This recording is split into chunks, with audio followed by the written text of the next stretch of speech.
اگه این 5 رفیق تو زندگی داری، پس آدم خوشبختی هستی. 1. رفیق ورزشکار. این کسیه که بهت انگیزه میده فعال باشی، از خودت مراقبت کنی و سالم بمونی.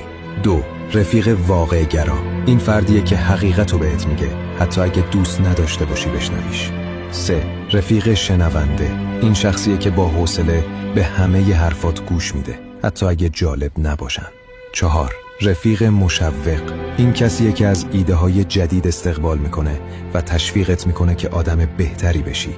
5. رفیق روز اولی.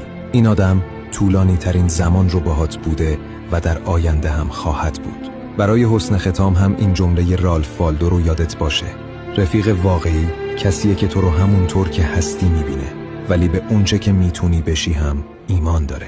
در صفحه ما محتوایی هست که کمکت میکنه هر روز 1% بهتر بشی. بهمون ملحق شو.